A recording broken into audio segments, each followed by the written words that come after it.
Ukraine रूस युद्ध के चलते यूक्रेन में पढ़ाई कर रहे भारतीय छात्रों के लिए वहां का मंजर और अनुभव किसी बुरे सपने से कम नहीं रहा।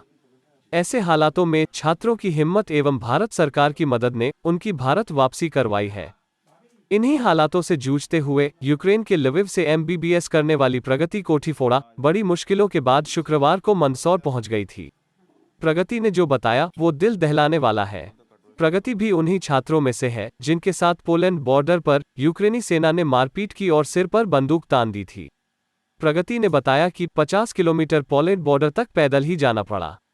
बॉर्डर पर जाकर 3 दिन तक बिना खाए पिए -10 से 12 डिग्री तापमान में फंसे रहे। प्रगति ने सरकार और मीडिया को धन्यवाद दिया है।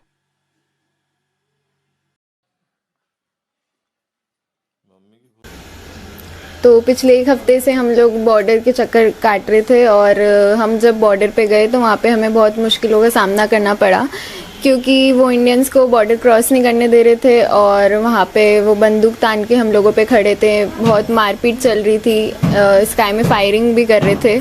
But at the and Bharat सरकार ने हमारी बहुत मदद की और उन्होंने हमारी पुकार भी सुनी और हमें वहाँ से इवैक्यूएट करके फाइनली अपने अपने घर पहुँचा दिया है सुरक्षित। और जो जिस स्टेट का था उसे वहाँ भी पहुँचा के उन्होंने हमारी बहुत सहायता की है।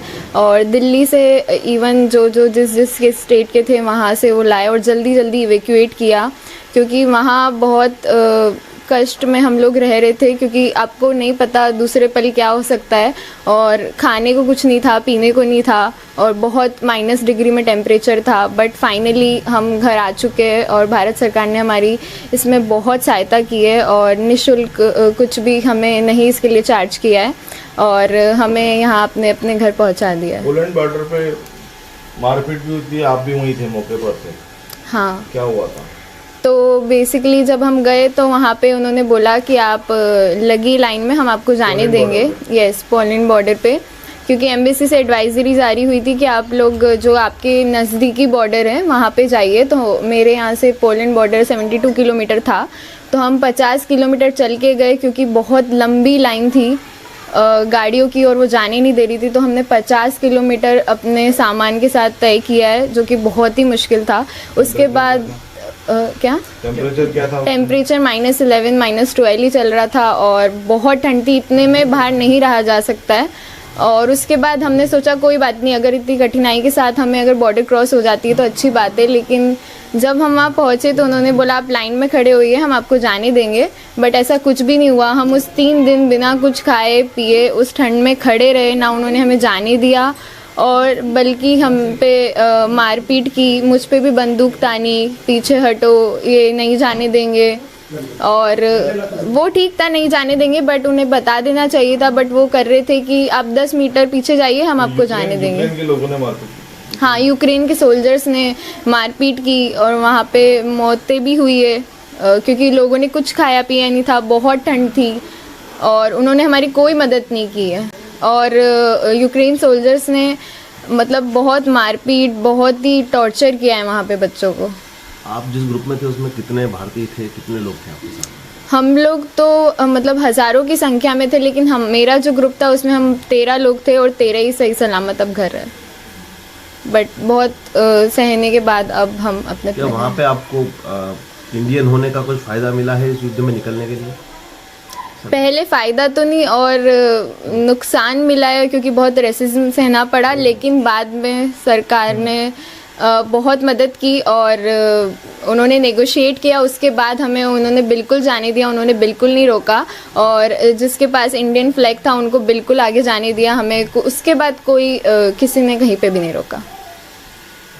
कैसा महसूस कर?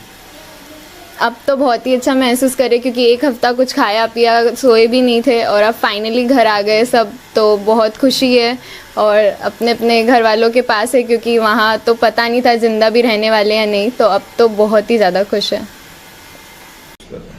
मैं बहुत अच्छा महसूस कर रही हूँ अपनी बिटिया को देख के, और मैं ये चाहती हूँ कि सभी बच्चे आ जाए भारत के। क्या रहा अनुभव?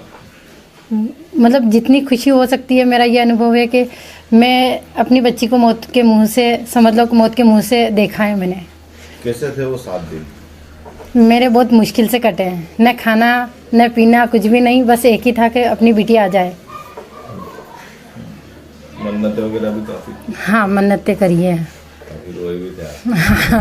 वो तो स्वाभाविक है कि दूसरों को ही आ जाता है, तो अपने ये तो अपनी थी।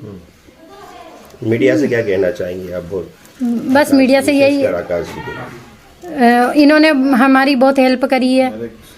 बस के इसी तरह से सभी बच्चों को और भी फंसे हुए हैं उनको आप ले आइए, बस यही चाहती हूँ सभी से। सरकार की क्या मदद रही? सरकार की बहुत मदद रही है, सरकार ने बहुत हेल्प करी है, बच्चे को सारी फैसिलिटी दी है। फिर आपका नाम? निशा कोटीफोड़ा। सर क्या नाम है आपका? विपिन कोटीफोड़ा। सर क्या कहेंगे आपकी बेटी का नाम? बहुत खुशी हुई कि चलो एक बहुत बड़ी जंग जीत के आ गई, इसे होगा अंदर ही अंदर बहुत खुशी है। किस तरह से कम्युनिकेशन में प्रॉब्लम आ रही थी और किस तरह से आप तय कर रहे थे? इनको जो पोलैंड में तकलीफ आई थी, उसके बाद ये जो हंगरी बॉर्डर आए, हंगरी बॉर्डर के बाद बहुत अच्छी सुविधा मिली इनको। भारत सरकार ने पूरी बहुत सुविधा दी, रहने खाने और एयरपोर्ट जाने वहाँ से आना सब कुछ समय पे हुआ, इनको कहीं भटकना नहीं पड़ा। उसके बाद विशेषकर मीडिया से क्या कहना चाहिए? मीडिया का बहुत बड़ा सहयोग रहा, मीडिया का बहुत बहुत धन्यवाद देना चाहता हूँ मैं। सरकार ने जो कदम उठाया उसको लेकर क्या कहेंगे? सरकार ने बहुत अच्छा कदम उठाया है, सरकार को भी बहुत बहुत धन्यवाद। उससे भी ज़्यादा मीडिया को धन्यवाद देना आपका चाहूँगा। नाम? विपिन कोटीफोड़ा। हमारे चैनल को सब्सक्राइब करें और बेल आइकन को दबाएं।